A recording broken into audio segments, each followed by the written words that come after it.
Hello, আসসালামু আলাইকুম।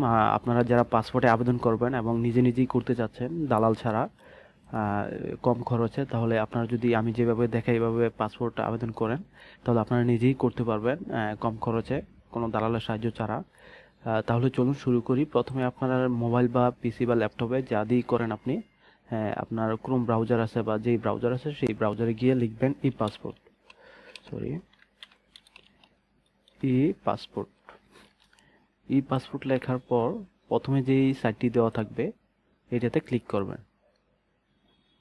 এখন যদি এখানে অনেকগুলো অপশন দেখা যাচ্ছে, এখন যদি আমি অ্যাপ্লাই অনলাইন দিই, আপনাকে কিন্তু আগে একটা অ্যাকাউন্ট করে নিতে হবে। যদি আপনার কোনো অ্যাকাউন্ট করা না থাকে তাহলে অবশ্যই আপনাকে অ্যাকাউন্ট করে নিতে হবে। আর যদি অ্যাকাউন্ট করা থাকে তাহলে এখানে সাইন ইন দিয়ে দেবেন। ঠিক আছে, আমার যেহেতু অ্যাকাউন্ট নেই আমি দেখাচ্ছি একবারে আপনাদেরকে শুরু থেকে কিভাবে করবেন। তাহলে আমি নিজে একটা অ্যাকাউন্ট করে নিচ্ছি, আপনি এভাবে অ্যাকাউন্ট করে নেবেন। একটা অ্যাকাউন্ট দিয়ে 6টা অ্যাপ্লিকেশন করা যায়। আরও অ্যাপ্লিকেশন বাংলাদেশ, এখানে ইয়েস, ইউর ডিস্ট্রিক্ট আমি দিচ্ছি গাজীপুর, তারপর এর নিয়ারেস্ট প্রেজেন্ট অ্যাড্রেস আপনার নিজস্ব থানা দিয়ে দেবেন। আর এগুলো আমি একটু ব্লার করে দিব, কেননা ব্লার না করলে হয়তো আমার ভিডিও রেস্ট্রিক্টেড হয়ে যাবে। আমি আপনাদেরকে বলে দিব কোন জায়গায় কোনটা লিখতে হবে। তারপর কন্টিনিউ। এখন একটা ইমেল অ্যাড্রেস দিবেন। আমি ইমেল অ্যাড্রেসটা অলরেডি কপি করে রেখেছি, সরি কপি করে নেই, আমি ইমেল অ্যাড্রেসটা এখান থেকে নিয়ে নিচ্ছি আমার। আপনাদের যে ইমেল অ্যাড্রেসটা আছে ওইটা দিয়ে দিবেন। তারপর আই মিন হিউম্যান একটা টিক চিহ্ন দিয়ে দেবেন। তারপর কন্টিনিউ।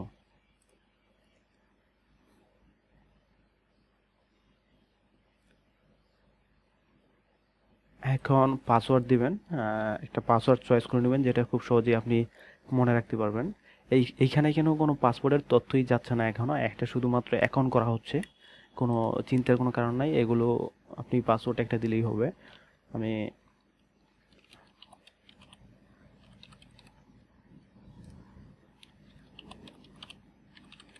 পাসওয়ার্ড দিয়ে দিলাম। তারপর আপনার এখানে নাম দিয়ে দিবেন এনআইডি কার্ড অনুযায়ী। আমি নাম দিয়ে দিচ্ছি।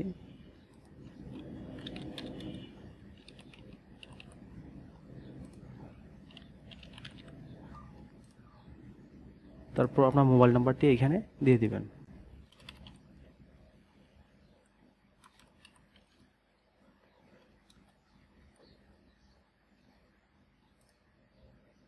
তারপর create account.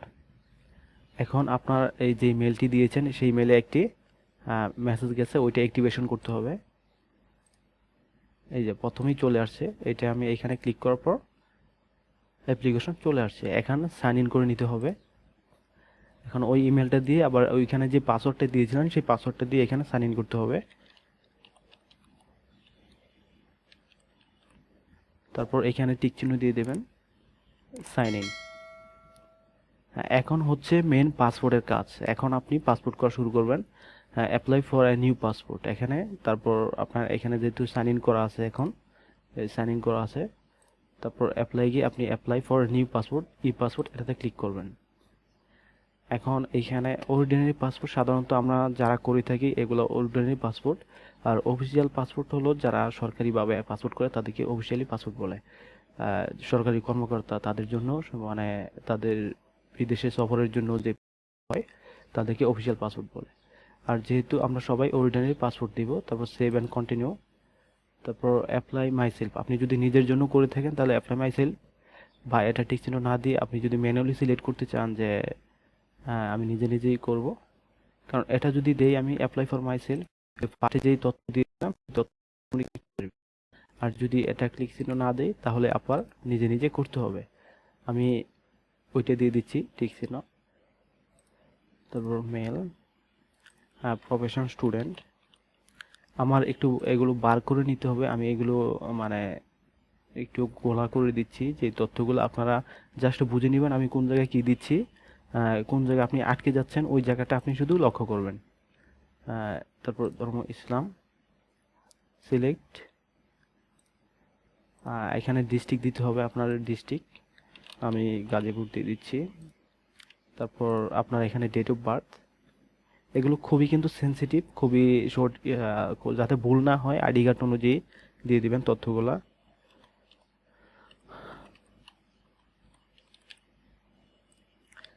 Type of citizenship by birth এটা দিতে হবে, কন্টিনিউ। তারপর অ্যাড্রেস, প্রথমে পার্মানেন্ট অ্যাড্রেস দিতে হবে, সিলেক্ট ডিস্ট্রিক্ট আমি দিয়ে দিচ্ছি। তারপর সিটি, ভিলেজ, হাউস, এখানে যদি হাউস নাম্বার থাকে তাহলে প্রথমে দিতে হবে, আর রুট নাম্বার দ্বিতীয়টা দিতে হবে, ব্লক, সেক্টর এগুলো থাকলে দ্বিতীয়টা দিতে হবে। প্রথমে আমি হাউস দিচ্ছি এভাবে, হাউস 20,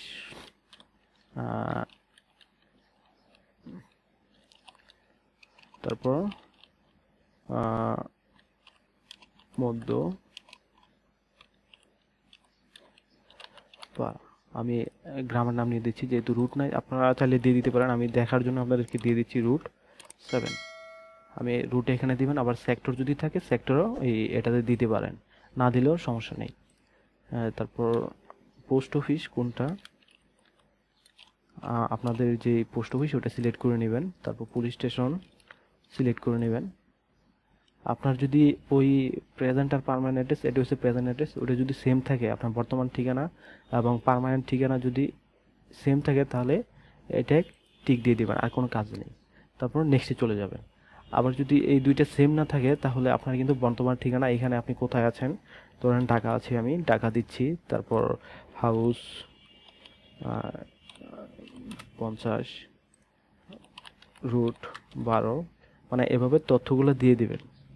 পোস্ট অফিস বাড্ডা, ঠিক আছে, পুলিশ স্টেশন বাড্ডা আমি দিয়ে দিচ্ছি। আর সবচেয়ে বড় কথা হলো আপনি প্রেজেন্ট অ্যাড্রেস যেটা দিবেন সেই অনুযায়ী আপনার পাসপোর্ট অফিসের লোকেশন আসবে। আমি যদি প্রেজেন্ট অ্যাড্রেস গাজীপুর দিই তাহলে গাজীপুরের আমি ছবি তুলতে হবে আমার। আমি যদি ঢাকা দিই তাহলে ঢাকার যে এরিয়াতে পাসপোর্ট অফিস আছে, বাড্ডার যেমন আফতাবনগর আছে, তারপর উত্তরার আছে উত্তরা, ঠিক আছে, এরকমভাবে করতে পারবেন। মানে প্রেজেন্ট অ্যাড্রেস অনুযায়ী আপনার পাসপোর্ট অফিস যে অফিসে করবেন সেই অফিসের লোকেশনটা থাকবে প্রেজেন্ট অ্যাড্রেস অনুযায়ী। You have a machine readable passport, আপনি যদি পাসপোর্ট রিনিউ করতে চান তাহলে এটা দিতে হবে। যেহেতু আমি পাসপোর্ট তারপর রিনিউ করার পর এখানে এক্সপায়ার হয়ে গেলে এক্সপায়ার বা আরও যেই তথ্যগুলো দেওয়া আছে ওই কারণে যদি আপনার তথ্য রিনিউ করতে চান ওইগুলো দিয়ে দিবেন। আমি যেহেতু নতুন করতেছি তাহলে আমার পূর্বে কোনো পাসপোর্ট নেই। তারপর আপনার এনআইডিটা এখানে দিয়ে দিবেন।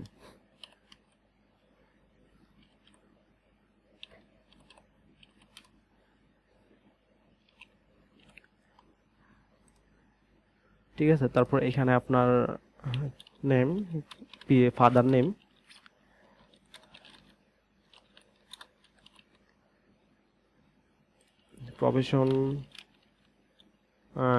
প্রফেশন, প্রাইভেট, ধরেন যদি কোনো কোম্পানিতে চাকরি করে প্রাইভেট সেক্টর, গভর্নমেন্ট চাকরি করে গভর্নমেন্ট লিখলেই হবে। ন্যাশনাল বাংলাদেশি, এটা ন্যাশনাল আইডি দেওয়ার দরকার নেই, যদি দিতে চান আপনি দিতে পারেন, এটা দেওয়ার দরকার নেই। Mobile, mother name. আর যারা এখনও আমার চ্যানেলটিকে সাবস্ক্রাইব করে নাই অবশ্যই চ্যানেলটিকে সাবস্ক্রাইব করে নেবেন। এখানে প্রফেশন আপনি যা দিতে পারেন, হাউস ওয়াইফ, যদি আদার কোনো পেশায় কাজ করে থাকে, টিচার থাকতে পারে, তারপর কোনো কোম্পানিতে চাকরি করতে পারে, ওটাই দিয়ে দিতে পারেন আপনি। ন্যাশনালিটি বাংলাদেশি, আর এটা দেওয়ার দরকার নেই, নট অ্যাপ্লিকেবল, এটা দেওয়ার দরকার নেই। 7 কন্টিনিউ। আর তথ্যগুলো আর যে নাম, যেখানে যেই নাম দিচ্ছেন এটা খুব ভালো করে খেয়াল করে দেবেন যাতে কোনো ভুল না হয়, তাহলে কিন্তু ছবি তোলার সময় আপনার আটকে দিবে, পুনরায় আপনাদের আবার করতে হবে। সিলেক্ট মেরিটাল স্ট্যাটাস, সিঙ্গেল থাকলে সিঙ্গেল দেবেন, অ্যান্ড কন্টিনিউ। সিঙ্গেল দিলে তেমন কোনো কাজ নেই এইখানে, আর যদি মেরিট দেন তাহলে কিন্তু এখানে আপনার ওয়াইফের নাম, তারপর ওয়াইফের profession, nationality, ID card option দিতে পারেন। আমি যেহেতু সিঙ্গেলই দিলাম। 7 কন্টিনিউ। ইমার্জেন্সি কাকে দেবেন আপনি? ইমার্জেন্সি কন্ট্যাক্ট আপনি কাকে দিবেন? আপনার ব্রাদার আছে, মাদার, ফাদার, আপনি যাকে দিতে চাচ্ছেন। আমি ব্রাদারকে দিচ্ছি। ধরে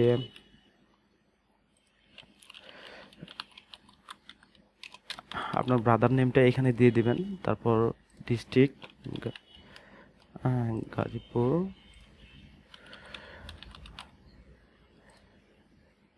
পোস্ট অফিস,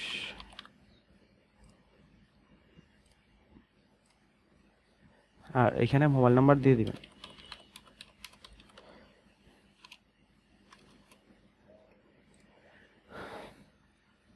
এখন হচ্ছে পাসপোর্ট আপনি কয় বছরের জন্য করবেন, পাসপোর্টের কাজ অলরেডি কমপ্লিট।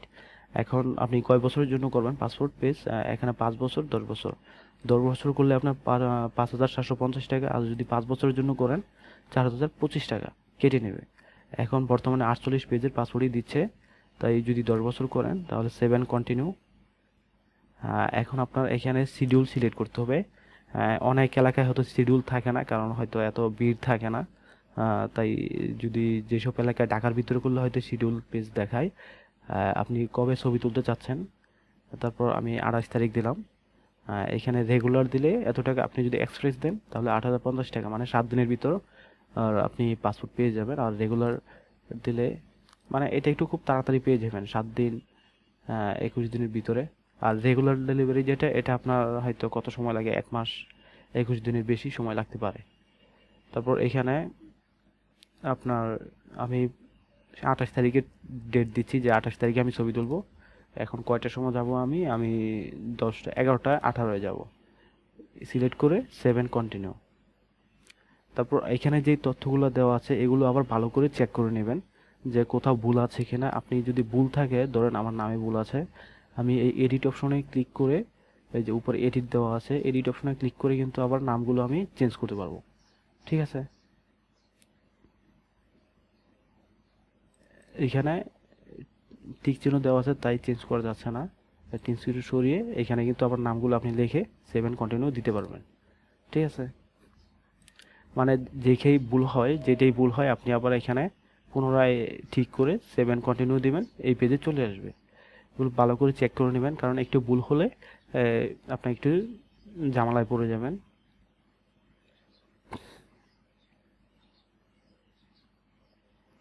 সব কিছু ঠিক থাকলে তারপর ডিক্লারেশন অফ কনসেন্ট এখানে ক্লিক করে confirm and process.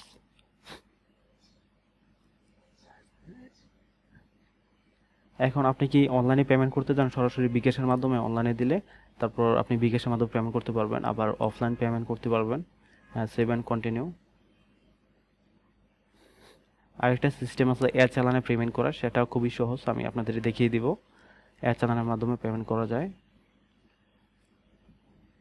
Download application, এই যে অ্যাপ্লিকেশনটি আছে এটা 2 কপি করে নেবেন। যদি ব্যাংকের মাধ্যমে টাকা জমা দেন তাহলে 1 কপি এটা নিয়ে যাবেন, ব্যাংকে টাকা দেওয়ার সময় আরেক কপি নিয়ে যাবেন।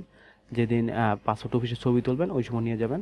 আর ডেলিভারি স্লিপও নিয়ে যেতে হবে। এখানে ডেলিভারি, এই যে প্রিন্ট সামারি, এটাকে বলে প্রিন্ট সামারি, যেটা এটাও প্রিন্ট করে নিয়ে নেবেন। ঠিক আছে, এটা আপনার 1 কপি 2 কপি করে নেবেন, বা 1 কপি, এটা ব্যাংকে টাকা জমা দেওয়ার সময় এটা লাগবে। আর যাবতীয়, যদি আপনি বিবাহিত হয়ে থাকেন তাহলে ছবি তোলার সময় আপনার কাবিননামা আরও ডকুমেন্ট এগুলো নিয়ে যাবেন। আর যদি অবিবাহিত হয়ে থাকবেন তাহলে তো কাবিননামার কোনো প্রয়োজনই নেই। আর আপনার আইডি কার্ড, তারপর বাবা মার আইডি কার্ড, বিভিন্ন যে সার্টিফিকেট এগুলো নিয়ে যেতে পারেন যদি চায় তারা দেখার জন্য, তাই এগুলো নিয়ে যাবেন। আর যদি কারো বুঝতে সমস্যা হয় আপনি আমার ভিডিওর নিচে কমেন্ট করতে পারেন, আমি আপনাদেরকে চেষ্টা করব বোঝানোর জন্য। আর যারা এখনও চ্যানেলটিকে সাবস্ক্রাইব করে নাই অবশ্যই চ্যানেলটিকে সাবস্ক্রাইব করে নেবেন। আর অবশ্যই আবেদনটি খুব ভালোভাবে পড়ে বুঝে শুনে করতে হবে যাতে ভুল না হয়। ধন্যবাদ সবাইকে।